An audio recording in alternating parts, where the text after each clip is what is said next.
아니, 너는 내가 여자로 안 보이냐? 다들 나만 보면 가만 안 둬서 난리인데? 넌 뭐야? 미모의 미국 여성이 술이 취한 채 골목길에서 혼잣말을 하고 있습니다. 여러분은 평소에 까칠하기로 유명한 여성과 단둘이 모르는 곳에 갇히게 되면 어떤 기분이 드실까요? 오늘 이야기는 어린 나이에 입대해 하사가 된 미군 여성 이야기입니다. 외모와 다르게 까칠한 성격의 그녀가 실수로 훈련 중 한국 남자와 산에서 굴러떨어졌다고 하는데요. 꼬박 하루 만에 두 사람이 구출되었을 때 그녀의 표정은 매우 심란했다고 합니다. 두 사람 사이에 어떤 일이 있었을까요? 바로 들어보시죠. 구독과 좋아요는 감동블라썸에 큰 힘이 됩니다. 제 이름은 레이첼 하퍼예요. 25살, 미네소타 출신이고 현재 미군 하사입니다. 고등학교 졸업장을 받은 그날 바로 입대했으니까 벌써 군복을 입은 지 7년째네요. 누구보다 빨리 하사로 진급했다는 소리를 듣지만 솔직히 그 과정이 순탄했다고 말할 수는 없어요. 미네소타의 작은 시골 마을에서 자란 저에게 군대는 탈출구였습니다. 집안 형편도 넉넉하지 않았고 대학 등록금을 마련할 방법도 없었거든요. 아버지는 제가 군대에 가겠다고 했을 때 여자애가 무슨 군대냐? 며 반대하셨지만 저는 이미 마음을 굳혔어요.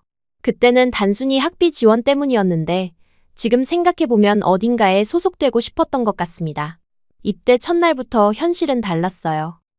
기초군사훈련소에서 만난 교관은 저를 보더니 여기 공주님 하나 왔네 라고 말했습니다. 그날부터 저는 다른 훈련병들보다 2배는 더 노력해야 한다는 걸 깨달았어요. 같은 실수를 해도 제게는 더 가혹한 질책이 떨어졌고 같은 성과를 내도 그 정도는 해야지 라는 반응뿐이었습니다.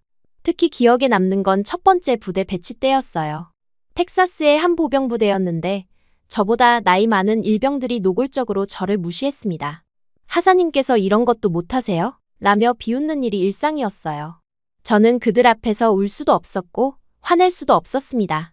감정을 드러내는 순간 역시 여자는 감정적이야 라는 낙인이 찍힐 게 뻔했거든요. 그래서 더욱 차갑고 냉정하게 굴기 시작했어요. 아침 6시 기상나팔이 울리기 30분 전에 일어나서 완벽하게 정돈을 마쳤습니다. 체력 단련 시간에는 남자 병사들보다 더 많은 횟수의 팔굽혀펴기를 해냈어요. 사격훈련에서는 늘 만점을 받았고 전술훈련에서는 완벽한 팀워크를 보여주려 노력했습니다. 하지만 그럴수록 오버한다, 튀려고 한다, 는 뒷말이 따라왔어요. 가장 힘들었던 건 남자들과의 관계였습니다. 처음엔 순수하게 동료로 접근해오는 줄 알았던 병사들도 시간이 지나면서 본색을 드러냈어요. 하사님, 오늘 저녁에 시간 있으세요? 라며 접근해오거나 심지어 여자 하사랑 같이 근무하면 좋겠다 며 노골적인 말을 하는 사람들도 있었습니다. 저를 군인이 아닌 여자로만 보는 시선들이 점점 더 견디기 어려워졌어요. 그런 경험들이 쌓이면서 저는 남자들에 대해 완전히 벽을 쌓았습니다. 업무상 필요한 대화 외에는 아예 말을 하지 않았어요.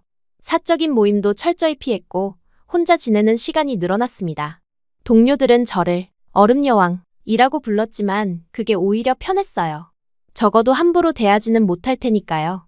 그렇게 5년을 버텨내고 하사로 진급했을 때 저는 나름의 성취감을 느꼈습니다. 최연소 하사 진급이라는 기록도 세웠어요. 하지만 기쁨도 잠시 곧 또 다른 시련이 기다리고 있었습니다. 하사가 되면서 제 밑에 남자 병사들이 배치됐는데 그들 중 몇몇은 여자 상관을 인정하지 않으려 했어요. 하사님이 뭘 알겠어요? 라며 대놓고 무시하는 일병도 있었고 제가 내린 명령을 한 번 더 생각해 보겠습니다. 라며 거부하는 상병도 있었습니다. 심지어 제가 없는 자리에서 여자가 군대에서 뭘 할 수 있겠냐 는 말까지 했다는 걸 나중에 알게 됐어요. 그럴 때마다 저는 더욱 강하게 나갔습니다. 감정을 드러내면 안 된다는 걸 너무 잘 알고 있었거든요. 그러던 어느 날 아침, 평소와 다름없이 부대 게시판을 확인하는데 제 이름이 적힌 명령서가 붙어 있었어요. 주한미군 파견 명령이었습니다. 예고도 없었고 준비할 시간도 딱히 주어지지 않았어요. 중대장을 찾아가 자초지종을 물어봤지만 내가 적임자라고 판단했다 는 말뿐이었습니다. 솔직히 말하면 저는 그 말을 순수하게 받아들일 수 없었어요. 혹시 골치 아픈 여자 하사를 다른 곳으로 보내고 싶었던 게 아닐까 하는 생각이 들었거든요. 하지만 명령은 명령이었고 저는 순응할 수밖에 없었습니다. 한국이라는 나라에 대해 제가 알고 있던 건 많지 않았어요. 하지만 큰아버지가 베트남전에 참전했을 때의 이야기들이 머릿속에 남아 있었습니다. 추수감사절이나 크리스마스 때 가족들이 모이면 큰아버지는 늘 전쟁 이야기를 했어요. 한국군들은 작지만 무섭더라. 전투에서는 정말 잔인할 정도로 철저했어. 적에게는 자비가 없었지. 어릴 때는 그저 전쟁 영웅담 정도로 들었지만 나이가 들면서 그 말들이 다르게 들리기 시작했어요. 특히 잔인하다는 표현이 계속 머릿속에 남아 있었습니다. 물론 전쟁 상황에서의 이야기겠지만 그래도 무의식적으로 한국 남자들에 대한 두려움 같은 게 생겼던 것 같아요. 인천공항에 도착했을 때의 첫인상은 의외였습니다. 미국을 떠나기 전에 상상했던 것과는 완전히 달랐어요. 공항은 깔끔하고 현대적이었고 시설도 미국과 크게 다르지 않았습니다. 공항 직원들도 친절했고 영어도 웬만큼 통했어요. 하지만 곧바로 평택 기지로 이동하면서 긴장감이 다시 올라왔습니다. 기지 정문을 통과할 때의 느낌이 아직도 생생해요. 한국 경비병들과 미군 헌병들이 함께 근무하고 있었는데 한국 병사들의 표정이 굉장히 진지했습니다. 예상했던 것보다 훨씬 전문적이고 체계적인 모습이었어요. 그때 처음으로 내가 알고 있던 한국과는 다를 수도 있겠다는 생각이 들었습니다. 숙소로 안내받는 동안 기지 곳곳을 둘러볼 수 있었어요. 미군 기지 내부는 미국과 거의 똑같았지만 창밖으로 보이는 한국의 풍경은 완전히 달랐습니다. 빌딩들도 다르고 간판들도 다르고 심지어 공기 냄새까지 달랐어요. 새로운 환경, 새로운 사람들과 다시 적응해야 한다는 부담감이 몰려왔습니다. 기지에 도착하자마자 동료 미군 병사들이 저를 반겼어요. 하지만 그 환영이 썩 유쾌하지만은 않았습니다. 오, 새로운 여하사네. 여기 분위기 좀 바뀌겠는데. 같은 말들이 오갔거든요. 몇몇 병사들의 시선은 명백히 불순했어요. 저를 군인이 아닌 다른 존재로 보고 있다는 게 느껴졌습니다. 첫날 저녁 식당에서 식사를 하는데 옆 테이블에서 제 이야기를 하는 소리가 들렸어요. 새로운 하사 봤어? 꽤 예쁘던데. 좀 차가워 보이긴 하지만 시간이 지나면 풀릴 거야. 여기 오래 있으면 외롭잖아. 우리가 잘해주면 되지. 이런 식의 대화였습니다. 그 순간 미국에서와 똑같은 상황이 반복될 거라는 확신이 들었어요. 장소만 바뀌었을 뿐 사람들의 시선과 태도는 동일했습니다. 저는 그날부터 더욱 철벽을 쳤어요. 인사할 때도 최소한으로 했고 사적인 대화는 아예 차단했습니다. 며칠 지나지 않아 아이스코인이라는 별명이 생겼고 곧 까칠한 여하사로 정착됐어요. 사실 그런 별명이 생기는 게 더 편했습니다. 적어도 함부로 대하지는 못할 테니까요. 업무에만 집중하고 개인적인 관계는 최대한 피하는 게 제 생존 전략이었어요. 한국에 온 지 보름 정도 됐을 때 드디어 한국군과의 합동훈련 공지가 내려왔습니다. 완전군장 산악훈련이었어요. 저는 그런 훈련을 미국에서 수없이 해봤기 때문에 별로 걱정하지 않았습니다. 오히려 한국군들 앞에서 미군의 실력을 보여줄 수 있는 기회라고 생각했어요. 훈련 브리핑에서 한국군 지휘관들을 처음 봤는데 생각보다 젊고 전문적이었습니다. 영어도 유창했고 훈련 계획도 체계적으로 짜여 있었어요. 그때까지만 해도 저는 한국군도 미국군과 크게 다르지 않겠구나라고 생각했습니다. 훈련 전날 밤 장비를 점검하면서 동료 병사가 말을 걸어왔어요. 한국군들 좀 빡세다던데 괜찮겠어? 특히 여자한테는 더 까다롭다던데. 저는 별로 대수롭지 않게 생각했습니다. 군인이면 다 비슷하겠죠. 훈련은 훈련이에요. 하지만 속으로는 약간의 긴장감이 있었어요. 새로운 환경에서 낯선 사람들과 함께하는 첫 번째 훈련이었으니까요. 더욱이 한국군 병사들 앞에서 실력을 보여줘야 한다는 부담감도 있었습니다. 여자 하사로서 절대 뒤처질 수 없다는 자존심도 있었고요. 훈련 당일 아침 5시 집합 장소에 나가보니 한국군 부대에서 온 병사들이 이미 도착해 있었습니다. 생각보다 젊어 보였고 체격도 미군 병사들과 크게 다르지 않았어요. 하지만 뭔가 분위기가 달랐습니다. 더 절제되어 있고 침묵을 지키는 느낌이었어요.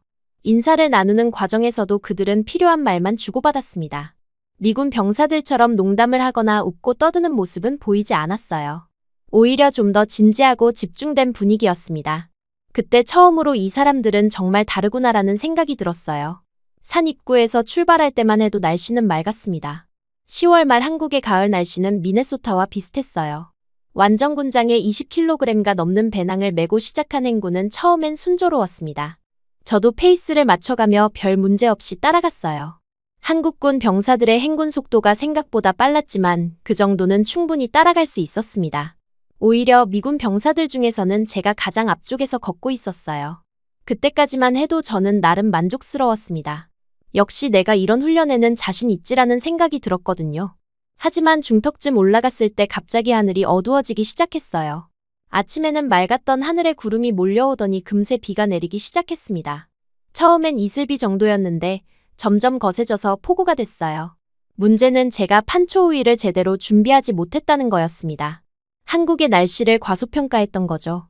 미국에서 쓰던 레인 재킷만 준비했는데 이건 이런 폭우에는 역부족이었어요. 금세 옷이 젖기 시작했고 무거운 배낭까지 더해져서 움직임이 둔해졌습니다. 비에 젖은 등산로는 생각보다 훨씬 위험했어요. 진흙으로 변한 길이 미끄러웠고 무거운 장비 때문에 균형을 잡기가 어려웠습니다. 앞서가던 대열에서 점점 뒤처지기 시작했어요. 평소 체력에 자신 있었던 저로서는 당황스러운 상황이었습니다. 그때까지도 저는 좀 더 힘내면 따라잡을 수 있을 거야라고 생각했어요. 하사로서의 자존심도 있었고 무엇보다 한국군 앞에서 뒤처질 수는 없다는 생각이 강했습니다. 여자라는 이유로 또 한 번 무시당할 수는 없었거든요. 그래서 무리해서라도 속도를 맞추려고 했어요. 숨이 차고 다리가 떨렸지만 이를 악물고 버텼습니다. 하지만 자연은 제 의지와 상관없이 더욱 거세졌어요. 비는 더 세게 내렸고 바람까지 불기 시작했습니다. 특히 가파른 내리막길에 접어들었을 때 저는 이미 한계에 다다라 있었어요. 젖은 군화는 미끄러졌고 무거운 배낭은 저를 앞으로 끌어당겼습니다. 그 순간 발을 헛디딘 저는 그대로 미끄러져 굴러떨어지기 시작했어요. 그 찰나에 뒤에서 따라오던 누군가가 저를 잡으려고 했습니다. 한국군 병사였어요. 하지만 저를 잡으려다가 그도 함께 균형을 잃었고 결국 둘 다 함께 굴러떨어졌습니다. 가파른 비탈을 굴러 내려가면서 나무와 바위에 부딪혔어요. 정신을 잃기 직전 마지막으로 기억나는 건 제 옆에서 함께 굴러떨어지는 한국군 병사의 모습이었습니다. 그가 저를 지키려고 몸을 감싸 안으려는 것 같았지만 곧 의식을 잃었어요. 그렇게 저희 한국에서의 진짜 이야기가 시작됐습니다. 그때는 몰랐지만 그 사고가 제 인생을 완전히 바꿔놓을 거라는 걸요. 미군 하사 레이첼 하퍼로서의 삶이 끝나고 완전히 새로운 사람으로 다시 태어나게 될 운명의 순간이었습니다. 의식이 돌아왔을 때 저는 어디에 있는지조차 알 수 없었어요. 머리가 지끈거렸고 온몸이 욱신거렸습니다. 눈을 뜨자 보인 건 바위들이 만들어낸 작은 동굴 같은 공간이었어요. 어둑하고 습했지만 비는 피할 수 있는 곳이었습니다. 제 군복은 완전히 홀딱 젖어 있었고 곳곳이 찢어져 있었어요. 특히 팔 부분이 심하게 찢어져서 피부가 드러나 보였습니다. 배낭은 다행히 몸에 붙어 있었지만 가장 중요한 무전기는 어디에도 보이지 않았어요. 휴대폰도 주머니에서 사라져 있었습니다. 손목의 GPS 시계도 액정이 깨져서 작동하지 않았어요. 그때 제 뒤쪽에서 움직이는 소리가 들렸어요. 깜짝 놀라 돌아보니 한국군 병사가 벽에 기대어 앉아 있었습니다. 저와 함께 굴러떨어진 그 사람이었어요. 그는 저보다 먼저 깨어났는지 이미 상황을 파악하고 있는 것 같았습니다. 낯선 남자와 단둘이 고립된 상황에 처음엔 긴장이 확 올라왔어요. 더욱이 한국 남자에 대한 막연한 두려움도 있었고요. 하지만 그는 저를 보더니 조용히 자신이 입고 있던 판초우이를 벗어서 제게 건넸습니다. 괜찮으세요? 저는 김민재 병장입니다. 카투사예요. 그의 영어는 생각보다 유창했어요. 발음도 나쁘지 않았고 차분한 목소리였습니다. 저는 여전히 경계심을 풀지 않은 채 판초우이를 받았어요. 레이첼 하퍼 하사입니다. 미군이에요. 민재 병장은 제가 자신을 소개하자 고개를 끄덕이고는 조금 떨어진 곳으로 자리를 옮겼습니다. 저와 적당한 거리를 두면서요. 그 행동이 의외였어요. 이런 상황에서라면 보통 더 가까이 다가와도 이상하지 않을 텐데 말입니다. 밖에서는 비가 점점 더 굵게 내리고 있었어요. 처음 왔을 때보다 훨씬 거세진 소리가 들렸습니다. 바람도 함께 불어서 우리가 피해 있는 바위 틈새로도 빗물이 가끔 튀어들어왔어요. 시간이 지나면서 젖은 옷 때문에 추위가 몰려왔습니다. 체온이 급격히 떨어지고 있다는 걸 느낄 수 있었어요. 저도 모르게 몸이 떨리기 시작했습니다. 민재 병장은 그런 저를 지켜보더니 갑자기 자신의 배낭에서 뭔가를 꺼냈어요. 그런데 그가 갑자기 자신의 웃옷을 벗어제끼기 시작했어요. 그 순간 저는 이제야 본성이 드러나는구나라고 생각했습니다. 역시 남자들은 다 똑같다는 생각이 들면서 몸을 움츠렸어요. 하지만 제 예상과는 완전히 달랐습니다. 그는 자신의 마른 군복 상의를 저에게 건네며 말했어요. 옷을 갈아입으세요. 찢어진 옷을 그대로 입고 있으면 체온이 더 떨어져요. ROK라고 적힌 검은색 티셔츠였는데 만져보니 질감이 정말 좋았어요. 완전히 돌아서 주세요. 제가 말하자 민재 병장은 아무 말 없이 완전히 등을 돌렸습니다. 저는 재빨리 찢어진 상의를 벗고 그가 준 마른 옷으로 갈아입었어요. 그 와중에도 그는 단 한 번도 뒤를 돌아보지 않았습니다. 옷을 갈아입는 동안 저는 묘한 감정이 들었어요. 눈길 한 번 안 주는 그의 모습에 오히려 내심 자존심이 상하기도 했습니다. 미군들과 있을 때와는 완전히 다른 긴장감이었어요.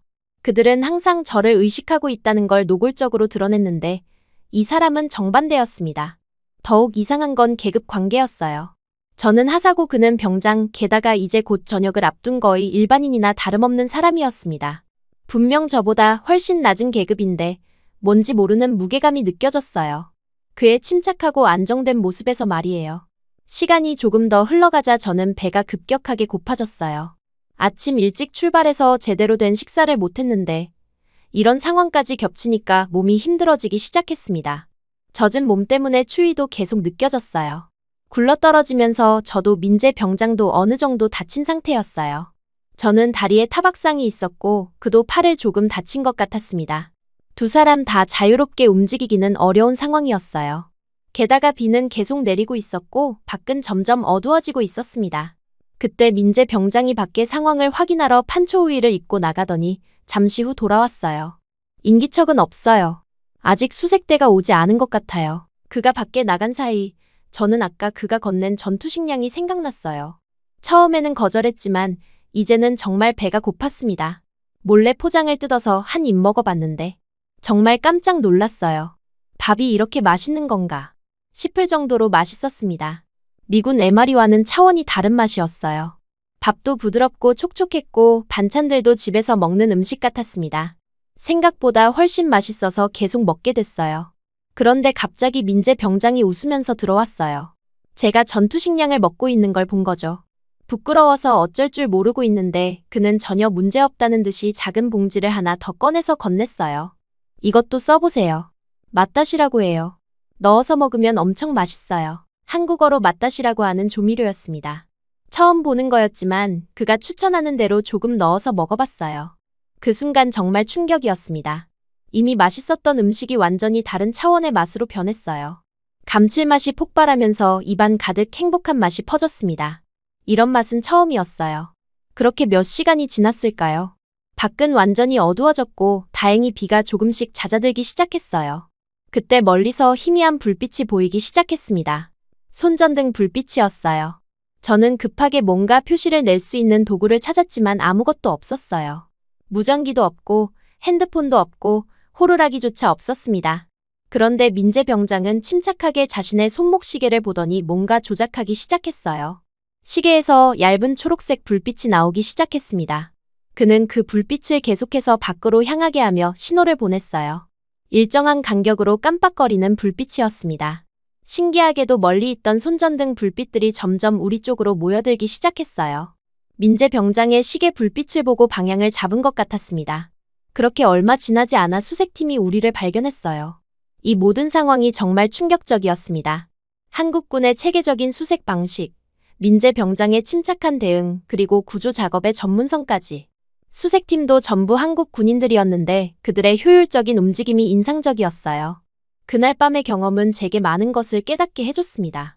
특히 한국 군인들에 대한 편견이 얼마나 잘못된 것이었는지, 그리고 민재 병장이라는 사람이 얼마나 특별한지를 말이에요. 무엇보다 그가 저를 여자로만 보지 않고 동료 군인으로 대했다는 점이 새로웠습니다. 도움이 필요할 때는 도와주면서도 불필요한 접근은 하지 않았어요. 그런 균형과 믿는 태도가 인상적이었습니다. 군병원에 도착해서 응급처치를 받는 동안에도 저는 계속 그 일을 생각했어요. 단순한 사고였지만 제게는 많은 것을 깨닫게 해준 경험이었습니다. 특히 한국 남자에 대한 편견이 얼마나 잘못된 것이었는지 깨달았어요.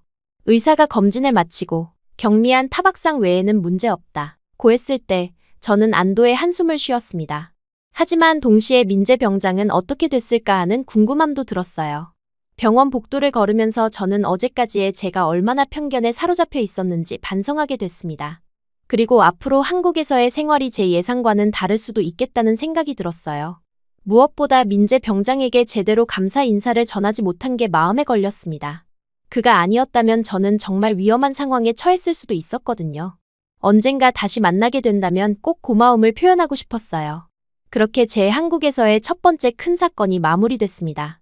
하지만 그 사건이 가져온 변화는 이제 막 시작된 거였어요. 병원에서 이틀을 보낸 후 의사는 저와 민재 병장 모두에게 일주일간의 강제 병가를 내렸습니다. 경미한 뇌진탕과 타박상이 있으니 충분히 쉬어야 한다. 는 게 이유였어요. 솔직히 저는 빨리 부대로 돌아가고 싶었습니다. 이런 식으로 휴가를 얻는 게 마음에 들지 않았거든요. 하지만 가장 큰 문제는 휴대폰이었어요. 사고 당시 분실했던 휴대폰 때문에 아무것도 할 수 없는 상황이었습니다. 부대에 연락할 수도 없었고 필요한 업무를 처리할 수도 없었어요. 미군 기지 내에서야 공용 전화를 쓸 수 있지만 밖에서는 완전히 고립된 상태였습니다. 그때 민재 병장이 조심스럽게 말을 걸어왔어요. 병원 로비에서 퇴원 수속을 기다리는 동안이었습니다. 휴대폰 때문에 불편하시죠? 제가 도와드릴까요? 그의 제안에 처음엔 망설였어요. 낯선 사람에게 도움을 받는 게 익숙하지 않았거든요. 하지만 현실적으로 다른 방법이 없었습니다. 한국어를 전혀 못하는 상황에서 혼자 휴대폰을 개통하는 건 불가능해 보였어요. 결국 저는 그의 도움을 받아들이기로 했습니다. 정말 괜찮으시다면 감사하겠어요. 다음 날 아침, 민재 병장과 함께 평택시의 한 대형 통신사 대리점에 갔어요. 제가 상상했던 것과는 완전히 달랐습니다. 매장은 깔끔하고 현대적이었고 직원들의 응대도 매우 전문적이었어요. 미국의 통신사 매장과 비교해도 전혀 뒤떨어지지 않았습니다. 더 놀라운 건 처리 속도였어요. 서류 작성부터 개통까지 30분도 걸리지 않았습니다. 미국에서는 적어도 한두 시간은 걸렸던 일이었거든요. 직원은 영어로도 능숙하게 설명해줬고 사용법까지 친절하게 알려줬어요. 매장을 나오면서 저는 민재 병장에게 물어봤습니다. 한국은 모든 게 이렇게 빠른가요? 그는 웃으며 대답했어요. 빨리빨리 문화라고 해요. 좋은 점도 있고 나쁜 점도 있지만 편리하긴 해요. 그때 처음으로 민재 병장의 웃는 모습을 제대로 봤어요. 산에서는 긴장된 상황이었고 병원에서는 서로 어색했는데 이제야 자연스러운 모습을 보는 것 같았습니다. 생각보다 젊어 보였고 무엇보다 따뜻한 느낌이 들었어요. 대리점에서 나와 거리를 걸으면서 저는 한국의 도시 풍경에 놀랐습니다. 미군 기지 밖으로 나온 건 처음이었거든요. 건물들이 정말 깔끔했고 거리도 생각보다 깨끗했어요. 사람들의 옷차림도 세련됐고 전체적으로 질서정연한 느낌이었습니다. 카페와 식당들도 미국과는 다른 매력이 있었어요. 간판 디자인부터 실내 인테리어까지 모든 게 섬세하고 정교했습니다. 한국 사람들은 디테일을 정말 중요하게 생각하는구나 라는 생각이 들었어요. 점심시간이 되자 저는 민재 병장에게 식사를 제안했습니다. 산에서 도움을 받았고 오늘도 휴대폰 개통을 도와줬는데 아무것도 하지 않을 수는 없었어요. 제가 식사를 사겠어요. 그동안 도움을 많이 받았으니까요. 민재 병장은 처음엔 사양했지만 제가 계속 부탁하자 결국 받아들였어요. 그가 추천한 곳은 평택의 작은 한식당이었습니다. 외관은 소박했지만 들어가자마자 구수한 냄새가 코를 찔렀어요. 메뉴를 보니 전부 한글이었고 제가 아는 한국 음식이라고는 김치 정도뿐이었습니다. 민재 병장이 메뉴를 친절하게 설명해줬어요. 불고기 정식이 외국인분들이 좋아하세요. 아니면 비빔밥도 괜찮고요. 결국 불고기 정식을 주문했는데 나온 음식을 보고 깜짝 놀랐어요. 반찬이 이렇게 많이 나올 줄 몰랐거든요. 김치, 나물, 계란찜, 된장국까지. 한 사람이 먹기에는 너무 많은 양이었습니다. 민재 병장이 젓가락 사용법을 알려주며 말했어요. 처음엔 어려우실 거예요. 천천히 하세요. 실제로 젓가락질이 쉽지 않았지만 음식 맛은 정말 훌륭했습니다. 특히 불고기는 달콤하면서도 고소한 맛이 일품이었어요. 식사를 하면서 자연스럽게 대화가 이어졌습니다. 민재 병장은 서울 출신이고 대학에서 컴퓨터공학을 전공했다고 했어요. 카투사로 군복무를 하고 있지만 원래는 IT 분야에 관심이 많다고 했습니다. 전역하면 뭘 할 예정이세요? 제가 물어보자 그는 잠깐 생각한 후 대답했어요. 아직 확실하지는 않지만 프로그래밍 관련 일을 하고 싶어요. 요즘 한국도 IT 산업이 많이 발전하고 있거든요. 그의 이야기를 들으면서 저는 한국에 대한 인식이 바뀌고 있다는 걸 느꼈어요. 제가 알고 있던 한국은 여전히 발전 중인 나라 정도였는데 실제로는 훨씬 앞서 있는 것 같았습니다. 식사를 마치고 나오는데 민재 병장이 조심스럽게 물어봤어요. 시간이 되시면 커피라도 한잔 하실까요? 아직 이르니까요. 저는 망설였습니다. 이미 충분히 도움을 받았는데 더 시간을 뺏는 게 미안했거든요. 하지만 솔직히 말하면 더 이야기하고 싶었어요. 민재 병장과 함께 있으면 편안했고 한국에 대해서도 더 알고 싶었습니다. 좋아요. 근데 이번에는 제가 살게요. 우리가 간 카페는 정말 아기자기했어요.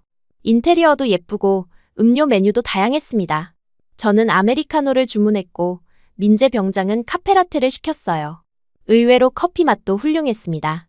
카페에서 더 깊은 이야기를 나눴어요. 민재 병장은 제가 미군이 된 이유를 물어봤고 저는 솔직하게 대답했습니다. 가정 형편 때문에 대학을 포기하고 군대에 왔다는 것, 그리고 지금까지의 군 생활이 쉽지 않았다는 것까지요. 그는 진지하게 들어줬어요. 중간에 끼어들거나 조언을 하려 하지 않고 그냥 묵묵히 들어줬습니다. 그런 태도가 고마웠어요. 많이 힘들었겠어요. 라고 한마디 할 뿐이었지만 그 말에 진심이 담겨 있다는 걸 느낄 수 있었습니다. 시간이 흘러 저녁때가 되자 민재 병장이 제안했어요. 저녁도 같이 드실까요? 한국 전통술도 맛보시고요. 처음엔 술까지는 부담스러웠지만 휴가 첫날이기도 하고 해서 받아들였습니다. 우리가 간 곳은 전통적인 한국식 술집이었어요. 좌식 테이블에 앉아서 마시는 방식이었습니다. 메뉴를 보니 생선구이, 전, 안주류들이 가득했어요.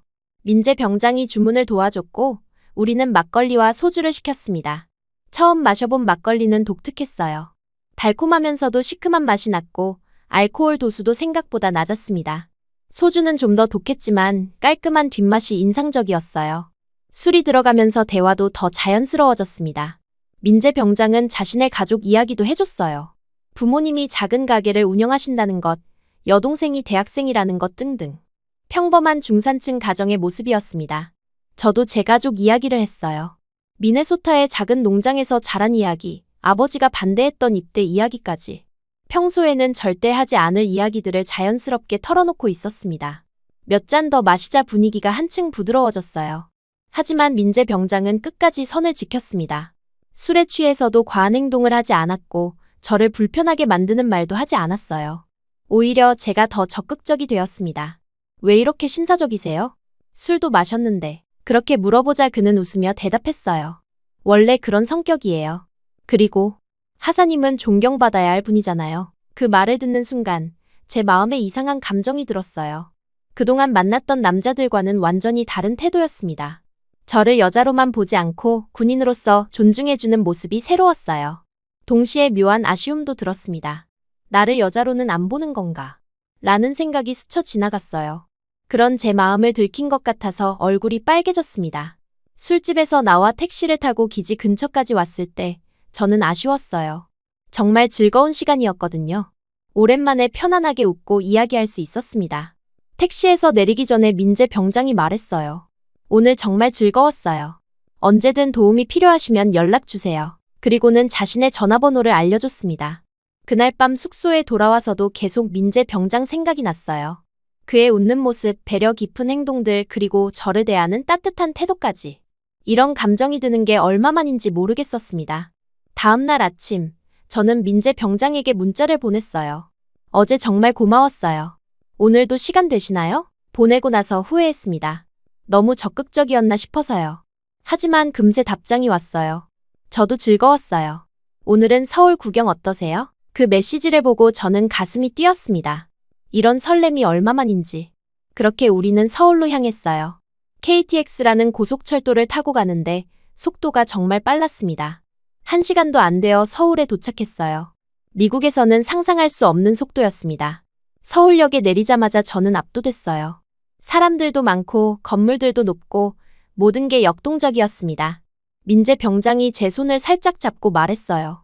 사람이 많으니까 놓치지 마세요. 그 순간 제 심장이 빨리 뛰었어요. 단순히 길을 잃지 않게 하려는 배려였지만 저에게는 특별하게 느껴졌습니다. 그의 손이 따뜻했고 안전한 느낌이 들었어요. 우리는 명동, 강남, 홍대 등 서울의 여러 곳을 돌아다녔습니다. 각 지역마다 다른 매력이 있었어요. 명동은 쇼핑의 중심지였고 강남은 현대적이고 세련됐으며 홍대는 젊고 활기찼습니다. 중간중간 맛있는 음식도 먹었어요. 떡볶이, 붕어빵, 호떡 등 길거리 음식들을 처음 맛봤는데 모두 맛있었습니다. 특히 호떡은 달콤하고 따뜻해서 정말 좋았어요. 하루 종일 돌아다니면서 민재 병장의 다른 면들도 볼 수 있었어요. 길을 잃었을 때는 침착하게 방향을 찾았고 제가 피곤해하면 자연스럽게 쉴 곳을 찾아줬습니다. 제 페이스에 맞춰주면서도 지루하지 않게 해줬어요. 저녁 무렵 한강에 도착했을 때 해가 지고 있었어요. 강변에 앉아서 치킨과 맥주를 시켜 먹으며 야경을 감상했습니다. 정말 로맨틱한 분위기였어요. 그때 민재 병장이 조심스럽게 말을 꺼냈어요. 사실, 저 곧 전역이에요. 다음 주에. 갑작스러운 고백에 저는 당황했습니다. 그럼, 계급이? 네, 이제 저는 민간인이 되고 하사님은 여전히 군인이시죠. 이제 저보다 높으신 분이니까.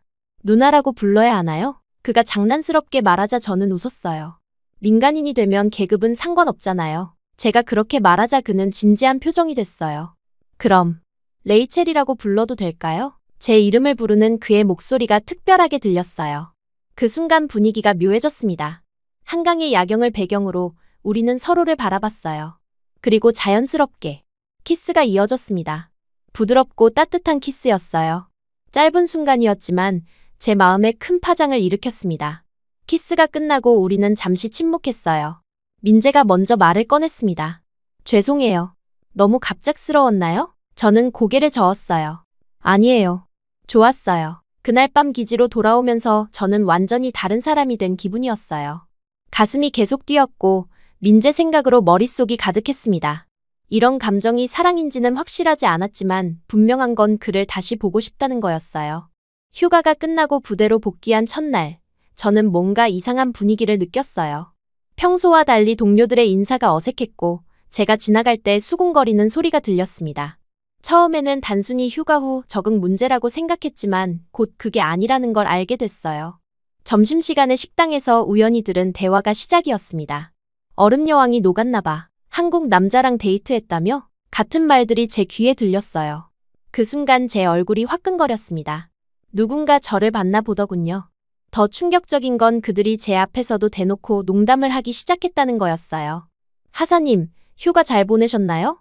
한국 문화 체험도 하시고? 라며 의미심장한 웃음을 지었습니다. 그동안 저를 무서워하던 병사들이 갑자기 이런 태도를 보이는 게 당황스러웠어요.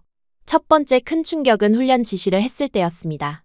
평소 같으면 즉시 따랐을 명령에 대해 존슨 일병이 뜸을 들이며 말했어요. 하사님, 정말 지금 해야 하나요? 좀 피곤한데. 그의 말투에는 명백한 도전 의식이 담겨 있었습니다. 일병, 명령은 명령이야. 즉시 실행해. 제가 단호하게 말하자 그는 코웃음을 쳤어요. 네네, 알겠습니다. 하사님. 그 하사님이라는 말에 들어있던 조롱 섞인 어조를 저는 놓치지 않았습니다. 다른 병사들도 마찬가지였어요. 평소에는 제 말 한마디에도 긴장하던 그들이 이제는 대충 대답하거나 심지어 뒤에서 웃기까지 했습니다. 아까 하사님 표정 봤어? 진짜 당황하더라. 는 소리까지 들렸어요. 그날 저녁, 저는 제 방에서 혼자 상황을 정리해봤습니다. 무엇이 잘못된 걸까요? 단순히 한국인 남자와 시간을 보냈다는 것만으로 이렇게 무시받아야 하는 건가요? 더욱 억울한 건 아무 잘못도 하지 않았다는 거였습니다. 다음 날부터 상황은 더욱 악화됐어요. 아침 점호에서 제가 지시사항을 전달하는데 몇몇 병사들이 딴청을 피우고 있었습니다. 집중해 라고 말하자 윌슨 상병이 대답했어요. 아, 죄송해요. 다른 생각을 하고 있었네요. 그 다른 생각이 무엇인지는 뻔했습니다. 제 사생활에 대한 추측과 소문들이었어요. 그들은 더 이상 저를 두려워하지 않았고 오히려 약점을 잡았다는 듯이 행동했습니다. 체력 단련 시간에는 더욱 심각한 일이 벌어졌어요. 평소보다 강도 높은 훈련을 지시했는데 노골적으로 불만을 표시하는 병사들이 있었습니다. 왜 갑자기 이렇게 빡세게 하는 거야? 라며 투덜거렸어요. 불만 있으면 말해. 제가 그렇게 말하자 데이비스 이병이 손을 들었습니다. 하사님, 최근에 좀 예민해지신 것 같은데. 무슨 일 있으세요? 그의 질문에는 분명한 도발이 담겨 있었어요. 저는 참았습니다. 감정적으로 반응하면 그들의 말이 맞다고 인정하는 꼴이 될 테니까요. 개인적인 감정과 업무는 별개야. 훈련 계속해. 라고 차갑게 대답했어요. 하지만 속으로는 분노가 치밀어 올랐습니다. 그들이 저를 우습게 본다는 게 느껴졌거든요. 그동안 쌓아온 권위가 하루아침에 무너지는 기분이었어요. 일주일이 지나자 더욱 심각한 문제들이 나타나기 시작했습니다. 제가 내린 업무 지시에 대해 정말 필요한 일인가요? 라고 되묻는 병사들이 생겼어요. 예전 같으면 절대 상상할 수 없었던 일이었습니다. 특히 윌리엄스 병장과의 갈등이 심해졌어요. 그는 저보다 나이가 많았지만 계급은 낮은 상황이었는데 최근 들어 제 명령에 대해 노골적으로 불만을 표시했습니다. 하사님, 이 방식보다는 제가 아는 다른 방법이 더 효율적일 것 같은데요. 병장, 지시받은 대로 하면 돼. 제가 단호하게 말하자 그는 어깨를 으쓱했어요. 네, 알겠습니다. 하지만 책임은 하사님이 지셔야겠네요. 그 말투에서 조롱이 느껴졌습니다. 더욱 당황스러웠던 건 다른 부서와의 협업에서도 문제가 생겼다는 거예요. 평소 저와 잘 지내던 타부서 하사들도 미묘하게 달라진 태도를 보였습니다. 직접 뭔가 말하지는 않았지만 예전만큼 진지하게 받아들이지 않는다는 느낌이 들었어요. 상황이 더욱 악화된 건 2주 후였습니다. 정례회의에서 소대장이 저를 따로 불렀어요. 대위의 표정이 심각했습니다. 하사, 최근 부대 분위기가 좀 이상하다는 보고가 있어. 제 가슴이 쿵 내려앉았어요. 어떤 면에서 말씀이십니까? 대위는 잠시 망설이더니 말했습니다. 병사들 사이에서 내 권위에 의문을 제기하는 소리가 나오고 있어. 그리고 사적인 일로 감정적이 됐다는 얘기도 있고. 그런 일은 없습니다. 제가 단호하게 말하자 대위는 고개를 끄덕였어요. 나도 그럴 거라고 생각해. 하지만 지휘관으로서는 확인해봐야 할 의무가 있어. 혹시 개인적인 문제가 업무에 영향을 주고 있는 건 아니지? 그 질문이 저에게는 치명타였습니다. 제가 가장 중요하게 생각했던 프로페셔널리즘의 의문을 제기당한 거였어요. 절대 그런 일은 없습니다. 제가 감정적으로 판단을 흐린 적은 없어요. 알겠어.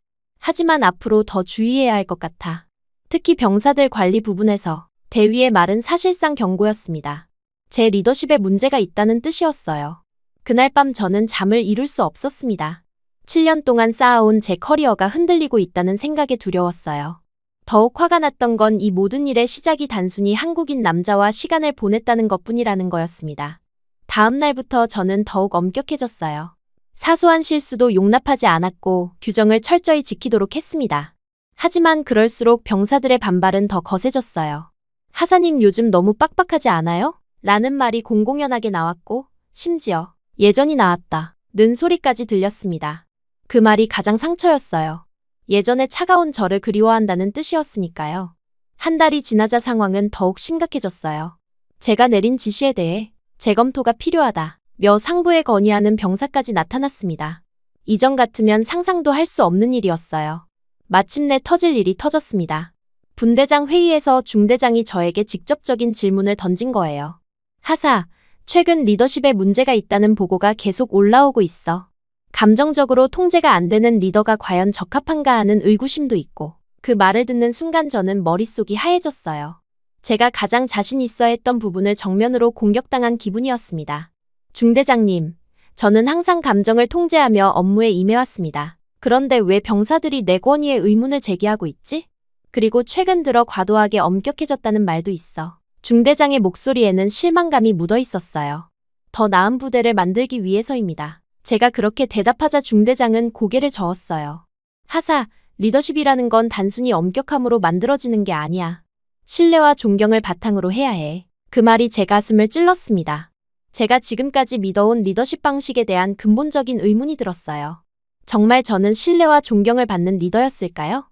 아니면 그저 계급과 규정에 의존한 권위주의자였을까요? 회의가 끝나고 제 사무실로 돌아와서 저는 깊은 고민에 빠졌습니다. 나는 진짜 군인이 맞나? 아니면 그저 계급으로 권위를 세우고 있었던 걸까? 이런 생각들이 머릿속을 떠나지 않았어요. 더욱 괴로웠던 건 이 모든 상황의 원인이 민재와의 만남이라는 거였습니다.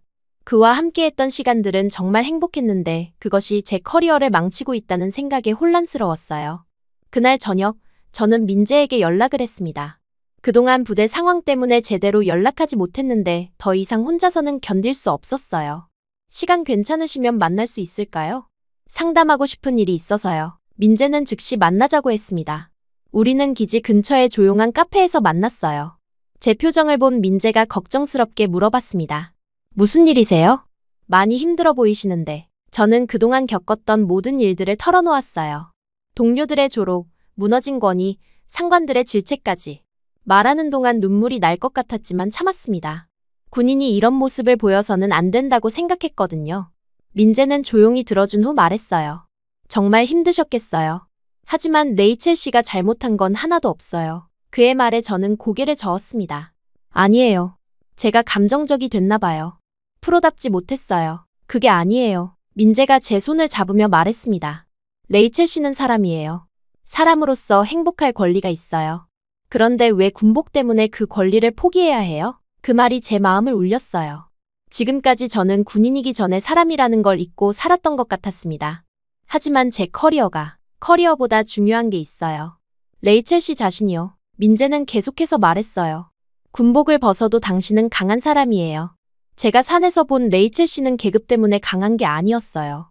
그 자체로 강한 사람이었어요. 정말 그럴까요? 제가 불안하게 물어보자 민재는 확신에 찬 목소리로 대답했어요. 당신이 어떤 길을 가도 나는 응원할 거예요. 군인으로서든 민간인으로서든 당신은 당신이니까요. 그 말을 듣는 순간 제 마음 한편이 무너져 내렸어요. 지금까지 제가 받아온 평가와 인정은 모두 하사 레이첼에게 주어진 것들이었습니다. 하지만 민재는 사람 레이첼을 보고 있었어요. 처음으로 계급이 아닌 사람으로서 위로받는 감각이었습니다. 그동안 얼마나 외로웠는지 그제야 깨달았어요.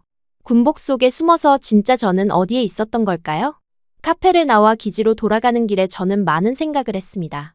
정말 이 길이 제가 원하는 길일까요? 아니면 다른 선택지는 없는 걸까요?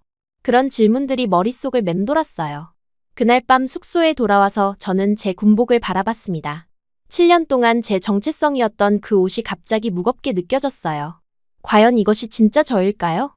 거울 앞에 서서 군복을 입은 제 모습을 봤습니다. 계급장, 부대 마크, 각종 배지들. 모든 것이 제가 쌓아온 커리어의 증거였어요. 하지만 그 속에서 진짜 레이첼은 보이지 않았습니다. 천천히 군복 상의를 벗었어요. 그리고 침대 옆 의자에 조심스럽게 걸어놓았습니다. 그 순간 이상한 해방감이 들었어요. 오랫동안 짊어지고 있던 무거운 짐을 내려놓은 기분이었습니다. 속옷 차림으로 거울을 다시 봤을 때 처음으로 사람 레이첼이 보였어요. 25살의 평범한 여자, 사랑에 빠진 여자, 꿈과 고민이 있는 여자. 그동안 군복 속에 숨겨뒀던 진짜 제 모습이었습니다. 그날 밤 저는 결심했어요. 군대가 아닌 제 자신만의 삶을 살아보자고. 물론 당장 전역할 수는 없지만 적어도 군복에만 의존하지 않는 저만의 정체성을 찾아보자고 마음먹었습니다. 민재가 전역한 후 우리의 만남은 더욱 자유로워졌습니다. 계급의 제약이 사라지자 진짜 연인 같은 느낌이 들기 시작했어요. 처음에는 부대 밖에서만 만날 수 있어서 답답했지만 오히려 그게 저에게는 새로운 세상을 열어준 기회가 됐습니다. 민재와 함께 한국 사회를 경험하면서 저는 놀라운 것들을 많이 발견했어요. 무엇보다 사람들의 배려가 인상적이었습니다. 지하철에서 자리를 양보하는 모습, 식당에서 반찬을 무료로 계속 제공하는 문화, 그리고 길을 물어보면 직접 데려다주는 친절함까지. 미국에서는 경험할 수 없었던 따뜻함이었어요. 특히 한국의 빨리빨리 문화가 주는 효율성에 감탄했습니다. 배달 음식은 30분 안에 도착했고 은행 업무는 대기시간 없이 처리됐어요.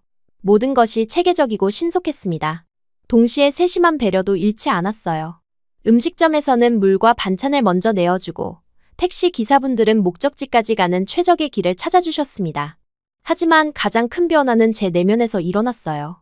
부대에서의 스트레스와 갈등 때문에 몸과 마음이 지쳐 있었는데 민재와 함께하는 시간들이 저를 치유해주고 있었습니다. 그는 제가 힘들어할 때마다 괜찮다, 천천히 하자, 며 위로해줬어요. 어느 날 민재가 조심스럽게 제안을 했습니다. 레이첼 씨, 뭔가 새로운 걸 배워보는 게 어때요? 운동 같은 거 말이에요. 저는 이미 군대에서 충분히 운동을 하고 있다고 생각했지만 그의 제안이 궁금했어요. 어떤 운동을 말하는 거예요? 필라테스는 어때요? 한국에서 요즘 인기가 많아요. 몸의 균형을 잡아주고 마음의 안정에도 도움이 된다고 해요. 필라테스라는 단어는 들어봤지만 제대로 해본 적은 없었습니다. 민재의 추천으로 평택의 한 필라테스 스튜디오에 등록했어요. 처음 가본 날, 저는 그곳의 분위기에 놀랐습니다. 군대의 체력 단련과는 완전히 달랐어요. 조용하고 차분한 음악이 흘렀고 사람들의 표정도 평온했습니다. 강사님은 30대 중반의 여성이었는데 제가 미군이라는 걸 알고도 전혀 어색해하지 않았어요. 오히려 군인이시면 기초 체력이 좋으실 테니 금방 늘으실 거예요. 라며 격려해 주셨습니다. 첫 수업은 정말 신선했어요. 군대에서 하는 운동은 힘과 지구력 위주였는데 필라테스는 정확한 자세와 호흡에 집중했습니다. 처음에는 쉬워 보였지만 막상 해보니 생각보다 어려웠어요. 특히 코어 근육을 사용하는 동작들이 힘들었습니다. 하지만 수업이 끝나고 나면 몸이 개운했어요. 군대 훈련 후의 피로감과는 완전히 달랐습니다. 몸은 물론이고 마음까지 가벼워지는 느낌이었어요. 이런 운동이 있다는 걸 왜 몰랐을까 싶었습니다. 한 달 정도 다니자 강사님이 저를 따로 불러서 말씀하셨어요. 레이첼 씨, 정말 소질이 있으시네요. 자세도 빨리 교정되고 동작 이해도도 높아요. 혹시 강사 과정에 관심 있으세요? 그 제안에 저는 깜짝 놀랐습니다. 제가요?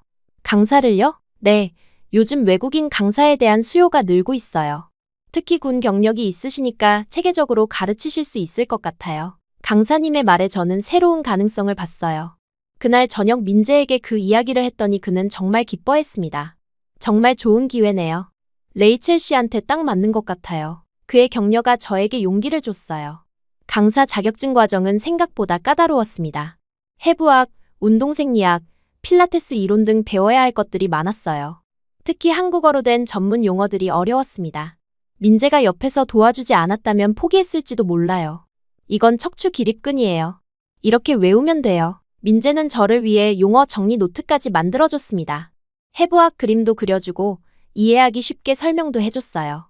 그의 헌신적인 도움 덕분에 저는 빠르게 실력을 늘릴 수 있었습니다. 공부하는 과정에서 저는 제 몸에 대해 더 많이 알게 됐어요.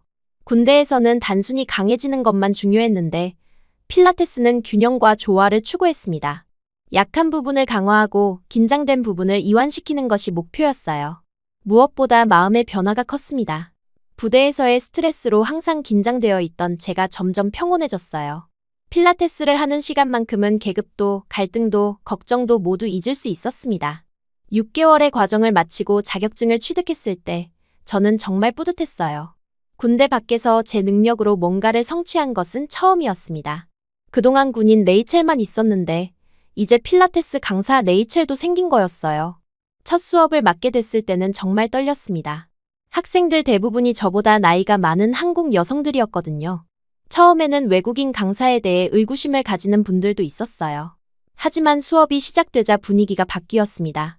군대에서 배운 체계적인 접근법과 정확한 자세 교정이 호평을 받았어요. 선생님은 정말 전문적이시네요. 라는 말을 들을 때마다 자신감이 생겼습니다. 특히 제가 영어로 해부학적 설명을 해주면 학생들이 신기해했어요. 이 근육은 영어로 뭐라고 하나요? 라고 물어보시는 분들도 있었습니다. 제 이중 언어 능력이 장점이 된 거였죠. 몇 달 지나자 제 수업이 인기를 끌기 시작했어요. 입소문이 나면서 수강생들이 늘어났고 스튜디오 원장님도 만족해하셨습니다. 레이첼 선생님 덕분에 스튜디오가 유명해졌어요. 라고 말씀하시기도 했어요. 무엇보다 학생들과의 관계가 즐거웠습니다. 처음에는 단순히 운동을 가르치는 것이라고 생각했는데 시간이 지나면서 그들의 삶의 이야기도 듣게 됐어요. 육아 스트레스, 직장 고민, 건강 문제 등 각자의 사연이 있었습니다. 한 학생분은 저에게 이렇게 말씀하셨어요. 선생님 수업 들으면서 제 몸이 많이 좋아졌어요. 그런데 더 중요한 건 마음이 편해진다는 거예요. 그 말을 들으니 정말 보람찼습니다. 민재도 제 변화를 기뻐했어요. 레이첼 씨가 정말 밝아졌어요. 예전보다 훨씬 자연스럽고 편안해 보여요. 그의 말이 맞았습니다. 저는 어느새 하사 레이첼이 아닌 사람 레이첼로 살고 있었어요. 부대에서의 일은 여전히 스트레스였지만 이제 그것이 제 전부는 아니었습니다. 필라테스 강사로서의 정체성이 생기면서 마음의 여유가 생겼어요. 군복을 벗고 나면 완전히 다른 세상이 기다리고 있었습니다. 어느 날 저녁, 민재와 한강에서 산책을 하며 대화를 나눴어요. 야경이 아름다운 밤이었습니다. 한국에 온 지 벌써 1년이 넘었네요. 라고 제가 말하자 민재가 웃었어요. 시간 정말 빨리 지나갔네요. 처음 산에서 만났을 때가 엊그제 같은데 그때의 기억이 떠올랐습니다. 폭우 속에서 고립됐던 그날, 저는 정말 무력했었는데 지금은 완전히 다른 사람이 된 기분이었어요. 민재 씨, 솔직히 말하면 저는 잠시 망설인 후 속마음을 털어놓았습니다. 미국이 자유의 나라라고 배웠지만 진짜 자유는 여기에 있었어요. 그 말에 민재가 놀란 표정을 지었어요. 정말 그렇게 생각해요? 네, 미국에서는 모든 게 선택의 자유였는데 사실 그 선택들이 저를 더 압박했어요. 여기서는 그냥 제가 하고 싶은 대로 할 수 있어요. 민재는 제 손을 잡으며 말했어요. 저도 레이첼 씨를 만나면서 많이 배웠어요. 용기 있게 사는 게 뭔지, 진정한 강함이 뭔지 알게 됐어요. 그의 말에 제 마음이 따뜻해졌습니다. 그날 밤 저는 중요한 결심을 했어요. 이제 정말 새로운 삶을 시작하고 싶다고 생각했습니다. 민재와 함께 미래를 그려보고 싶었어요. 몇 주 후, 저는 민재에게 제 마음을 고백했습니다. 저, 한국에서 새 삶을 시작하고 싶어요. 민재 씨와 함께요. 그 말에 민재의 눈이 반짝였어요. 정말요? 정말 저와 함께 하고 싶어요? 네, 확신해요. 민재 씨가 아니었다면 저는 여전히 군복 속에 갇혀 살았을 거예요. 그날 우리는 결혼에 대해 진지하게 이야기했습니다. 결혼을 결심한 후 가장 먼저 해야 할 일은 양가 부모님께 인사드리는 것이었어요. 특히 민재의 부모님을 만나는 것이 가장 걱정됐습니다. 외국인 며느리를 받아들이실 수 있을까 하는 두려움이 있었거든요. 민재는 제 걱정을 알고 미리 부모님께 충분히 설명드렸다고 했어요. 우리 부모님은 개방적이신 편이에요. 무엇보다 제가 행복해하는 모습을 보고 싶어 하시거든요. 드디어 부모님을 뵙는 날이 왔습니다. 서울의 작은 한옥에서 살고 계신 부모님은 생각보다 젊어 보이셨어요. 아버님은 작은 사업을 하고 계셨고 어머님은 평범한 주부셨습니다. 처음 만났을 때의 어색함이 금세 사라진 건 어머님의 따뜻한 배려 때문이었어요. 우리 민재가 정말 많이 달라졌어요. 밝아지고 책임감도 생겼어요. 라고 말씀하시며 제 손을 잡아주셨습니다. 아버님도 의외로 개방적이셨어요. 외국인이라고 해서 다를 것 없어요. 우리 아들을 사랑해주시는 마음이 중요하지. 그 말씀에 제 눈시울이 뜨거워졌습니다. 어머님이 직접 준비해주신 한정식을 먹으면서 가족의 따뜻함을 느꼈어요. 미국에서는 경험할 수 없었던 것이었습니다. 여러 세대가 함께 둘러앉아 음식을 나눠 먹으며 이야기하는 문화가 너무 좋았어요. 레이첼 씨, 한국 음식은 입에 맞나요? 어머님의 질문에 저는 정말 맛있다고 대답했어요. 실제로 어머님이 만드신 음식은 제가 먹어본 한국 음식 중 가장 맛있었습니다. 아버님은 제 미래 계획에 대해서도 관심을 보여주셨어요. 필라테스 강사라. 요즘 인기 있는 직업이죠. 젊은 사람들 건강에 도움이 되는 일이니 보람도 있을 것 같고요. 그날 저녁 부모님 댁에서 하룻밤을 머물렀는데 어머님이 제 방에 와서 조용히 말씀하셨어요. 민재가 레이첼 씨 만나고 정말 달라졌어요. 감사해요. 그 말에 저는 울컥했습니다. 어머님, 오히려 제가 감사해요. 민재 씨 덕분에 제가 새로운 삶을 살 수 있게 됐어요. 그럼 서로 고마운 사이네요. 앞으로 우리 가족이 되는 거니까 편하게 생각하세요. 다음 날 아침, 어머님이 준비해주신 아침 식사를 먹으며 저는 정말 가족이 된 기분이었어요.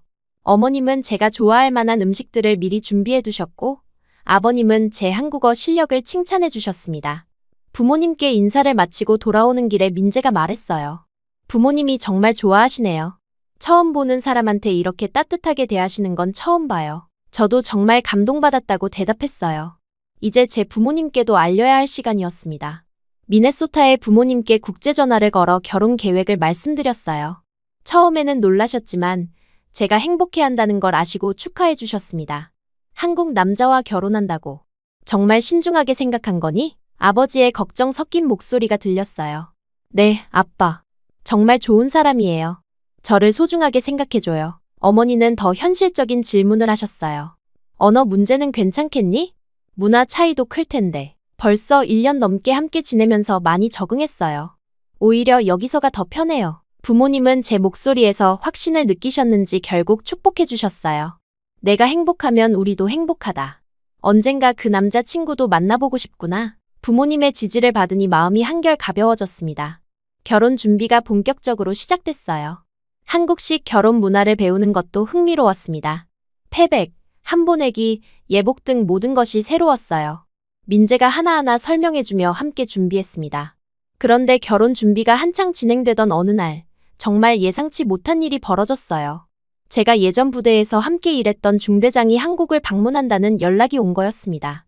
그분은 이미 전역해서 민간인이 된 상태였는데 개인적인 여행차 한국에 온다고 했어요. 레이첼, 한국에 있는 동안 만날 수 있을까? 이야기하고 싶은 게 있어서 그런 메시지를 받았습니다. 솔직히 말하면 만나고 싶지 않았어요. 그분은 제가 가장 힘들었던 시기에 저에게 실망감을 표했던 사람이었거든요. 하지만 예의상 거절할 수도 없었습니다. 민재에게 그 이야기를 하자 그는 걱정스러운 표정을 지었어요. 괜찮으시겠어요? 힘든 기억이 떠오르실 수도 있을 텐데. 괜찮아요. 이제는 그런 일로 흔들리지 않아요. 하지만 속으로는 떨렸습니다. 과연 그분이 저를 만나러 온 이유가 뭘까요? 혹시 제 결혼 소식을 듣고 뭔가 말하려는 건 아닐까요? 그런 걱정들이 머릿속을 맴돌았어요. 그렇게 제 새로운 삶의 과거의 그림자가 다시 나타났습니다. 하지만 이제 저는 예전의 레이첼이 아니었어요. 충분히 강해졌고 제 선택에 확신이 있었습니다. 예전 중대장과의 만남이 며칠 앞으로 다가왔을 때 저는 예상보다 훨씬 긴장하고 있다는 걸 깨달았어요. 밤에 잠을 제대로 못 이룰 정도였습니다. 민재가 그런 제 모습을 보고 걱정했지만 저는 괜찮다고 말했어요. 하지만 속으로는 과거의 상처가 다시 떠오르고 있었습니다. 드디어 만나는 날이 왔어요. 장소는 서울의 한 조용한 카페였습니다. 제가 도착했을 때 그분은 이미 와서 기다리고 계셨어요. 저녁 후 민간인 복장을 한 모습이 낯설었지만 여전히 군인다운 자세를 유지하고 계셨습니다. 레이첼, 와줘서 고마워. 그분의 첫 인사는 예상보다 부드러웠어요. 예전처럼 딱딱하지 않았습니다. 안녕하세요, 중대장님. 저도 자연스럽게 계급으로 부르게 됐어요. 이제 민간인이니까 그냥 이름으로 불러도 돼. 데이비드라고 해. 그의 말에 저는 조금 당황했습니다. 예전에는 상상할 수 없었던 일이었거든요. 처음 몇 분간은 서로 어색했어요. 안부를 묻고 근황을 전하는 평범한 대화였습니다. 그분은 제가 필라테스 강사를 하고 있다는 걸 이미 알고 계셨어요. 소문 들었어. 새로운 일을 시작했다며? 잘하고 있다고 하던데. 네, 다행히 잘 적응하고 있어요. 제 대답에 그분은 고개를 끄덕이셨습니다. 그런데 표정이 점점 진지해지더니 갑자기 조용히 말을 꺼내셨어요. 레이첼, 사실 너에게 사과하러 왔어. 그 말에 저는 깜짝 놀랐습니다. 전혀 예상하지 못했던 말이었거든요. 사과요? 그분은 잠시 머뭇거리시더니 천천히 이야기를 시작하셨어요. 그때 내 부대에서 일어났던 일들. 사실 진실을 알게 됐어. 내가 원인이 아니었어. 제 가슴이 두근거리기 시작했어요. 무슨 말씀이세요? 여성 상관을 고립시키기 위해 꾸며진 내부 갈등이었어. 주동자는 윌리엄스 병장이었어. 그놈이 다른 병사들을 선동해서 내 권위를 떨어뜨리려고 한 거였지. 그 순간 제 머릿속이 하얘졌어요. 윌리엄스 병장. 그 이름이 떠오르자 모든 퍼즐이 맞춰지기 시작했습니다. 그가 유독 저에게 반항적이었던 이유, 다른 병사들이 갑자기 저를 무시하기 시작한 이유가 모두 설명됐어요. 그 주동자는 이미 본국으로 송환됐고 지금은 정직 처분을 받고 있어. 군사재판도 받을 예정이야. 데이비드의 목소리에는 분노가 섞여 있었습니다. 저는 말을 잇지 못했어요. 그동안 제가 느꼈던 모든 감정들이 한꺼번에 밀려왔습니다. 억울함, 분노, 자책감. 모든 것이 사실은 조작된 상황이었다는 거였어요. 레이처, 정말 미안해. 내가 상황을 제대로 파악하지 못했어. 내가 감정적이라고, 리더십에 문제가 있다고 말한 것. 정말 잘못된 판단이었어. 그분의 목소리가 떨리고 있었습니다. 그때서야 제 눈에서 눈물이 흘러내렸어요. 그동안 참아왔던 모든 감정이 터져나오기 시작했습니다. 수치심, 분노, 억울함, 외로움, 그리고 안도감까지. 당신은 옳았어, 레이첼. 당신은 당신 그대로 옳았어. 그 말을 듣는 순간 제 가슴 깊은 곳에서 억눌렸던 울음이 터져나왔어요. 카페에서 소리내어 울 수는 없어서 최대한 참으며 눈물만 흘렸지만 마음속에서는 오랫동안 쌓여있던 모든 것들이 해소되고 있었습니다. 내가 더 세심하게 살펴봤어야 했는데. 정말 미안해. 내가 얼마나 힘들었을지. 데이비드도 눈시울을 붉히며 말했어요. 저는 한참 후에야 겨우 말을 할 수 있었습니다. 고마워요. 이 말을 들려주셔서 정말 고마워요. 그 말밖에는 할 수 없었어요. 내가 한국에서 새로운 삶을 시작한다고 들었어. 정말 잘된 일 같아. 넌 충분히 행복할 자격이 있어. 그분의 진심 어린 축복이 제 마음을 더욱 따뜻하게 만들었습니다. 그날의 만남은 저에게 정말 큰 의미였어요. 그동안 제가 스스로를 의심하며 괴로워했던 모든 시간들이 잘못된 것이었다는 걸 확인할 수 있었습니다. 저는 정말로 아무 잘못이 없었던 거였어요. 민재에게 그 이야기를 했을 때 그는 정말 기뻐했습니다. 다행이에요. 이제 정말 마음 편하게 새 출발할 수 있겠네요. 그의 말이 맞았어요. 과거의 상처가 완전히 치유된 기분이었습니다. 그 일이 있은 후 결혼 준비는 더욱 즐거워졌어요. 마음의 짐이 완전히 사라지니까 모든 것이 밝게 보였습니다. 드레스를 고르고 예식장을 정하고 하객들을 초대하는 모든 과정이 행복했어요. 결혼식 날이 다가오면서 뜻밖의 소식들이 들려왔습니다. 예전 부대의 동료들 중 몇몇이 축하 메시지를 보내온 거였어요. 심지어 저를 괴롭혔던 병사들도 사과의 메시지를 전해왔습니다. 존슨 일병은 이런 메시지를 보냈어요. 하사님, 그때 정말 죄송했습니다. 사실을 몰랐어요. 행복하게 사세요. 그런 메시지들을 받으며 저는 진정한 용서를 할 수 있었습니다. 결혼식 당일, 저는 정말 행복했어요. 민재의 부모님은 저를 진짜 딸처럼 대해주셨고, 제 부모님도 미국에서 와서 축복해주셨습니다. 두 가족이 만나는 모습을 보니 정말 감동적이었어요. 특히 민재의 어머님이 저에게 해주신 말씀이 기억에 남아요. 이제 우리 딸이야. 레이처이 아니라 우리 하나. 그때 저는 한국 이름을 얻었습니다. 하나라는 이름이었어요. 하나라는 이름이 어떤 의미예요? 제가 물어보자 어머님이 웃으며 대답해 주셨어요. 하나 되었다는 뜻이야. 우리 가족과 하나가 되었다는 의미지. 그 순간 저는 정말 이 가족의 일원이 된 기분이었습니다. 결혼 후 저는 김하나라는 새로운 이름으로 필라테스 클래스를 열었어요. 하나 필라테스라는 스튜디오였습니다. 한국 이름을 갖게 되니까 더욱 한국 사회에 속한 느낌이 들었어요. 스튜디오는 예상보다 훨씬 성공적이었습니다. 제가 미군 출신이라는 독특한 이력과 체계적인 교육 방식이 입소문을 탔어요. 한국 TV 프로그램에서도 외국인 필라테스 강사로 소개되기도 했습니다. 무엇보다 학생들과의 관계가 깊어진 게 좋았어요. 단순히 운동을 가르치는 것을 넘어서 그들의 삶에 긍정적인 영향을 주고 있다는 실감이 났습니다. 선생님 덕분에 몸도 마음도 건강해졌어요. 라는 말을 들을 때마다 보람을 느꼈어요. 민재는 IT 회사에서 프로그래머로 일하면서 제 일을 적극적으로 도와줬어요. 스튜디오 홈페이지를 만들어주고 온라인 예약 시스템도 구축해줬습니다. 정말 든든한 남편이었어요. 결혼 1년 후 저에게 가장 큰 기쁨이 찾아왔습니다. 임신 소식이었어요. 처음 검사 결과를 확인했을 때의 그 감동을 잊을 수 없어요. 민재와 함께 병원에서 초음파 사진을 보며 눈물을 흘렸습니다. 임신 기간 동안 저는 새로운 경험들을 많이 했어요. 한국의 전통적인 태교 문화를 배우고 시어머님께서 해주시는 미역국을 먹으며 건강을 챙겼습니다. 민재는 임신부 요가 강사 자격까지 따서 저를 도와줬어요. 출산 예정일이 가까워지면서 두려움도 있었지만 민재와 양가 부모님의 지지가 큰 힘이 됐어요. 특히 시어머님이 우리 하나가 건강한 아기 낳을 거야 라며 계속 격려해 주셨습니다. 드디어 출산날이 왔어요. 진통이 시작됐을 때의 고통은 정말 상상을 초월했습니다. 하지만 민재가 옆에서 손을 잡아주며 할 수 있어. 우리 하나는 강한 사람이야. 라고 말해주니까 힘이 났어요. 몇 시간의 진통 끝에 아기가 태어났습니다. 처음 들은 아기 울음소리에 저는 감격의 눈물을 흘렸어요. 간호사가 깨끗하게 씻긴 아기를 제 품에 안겨주었을 때 세상 모든 것이 다 행복했습니다. 건강한 딸이에요. 의사 선생님의 말에 민재가 기뻐서 눈물을 흘렸어요. 저희 부부는 딸이길 바랐거든요. 작고 예쁜 얼굴을 한 우리 딸을 보니 정말 신기했습니다. 민재가 감격에 겨워 제 손을 잡으며 말했어요. 여보, 우리 딸이 당신처럼 강했으면 좋겠어요. 그 말에 저는 웃으며 대답했습니다. 민재, 이제 우리 모두를 구한 사람이 된 거야. 그 말은 정말 진심이었어요. 제가 산에서 굴러떨어졌을 때 민재가 저를 구해줬고 제가 부대에서 힘들어할 때도 그가 저를 구해줬습니다. 그리고 이제 우리 딸이 태어나면서 우리 가족 모두가 새로운 삶을 얻게 된 거였어요. 아기 이름은 미나로 지었습니다. 민재의 민자와 제 한국 이름 하나의 하자를 합친 이름이었어요. 시아버님이 두 사람의 사랑이 하나로 합쳐진 이름이라며 정말 좋아하셨습니다. 산후조리원에서 보낸 2주가 정말 행복했어요. 매일 미나를 보며 모유 수유를 하고 민재와 함께 아기를 돌보는 법을 배웠습니다. 처음에는 서툴렀지만 점점 엄마가 되어가는 제 모습이 신기했어요. 집으로 돌아온 후에는 시어머님이 큰 도움이 되셨어요. 한국의 전통적인 육아법을 가르쳐 주시면서 동시에 제 방식도 존중해 주셨습니다.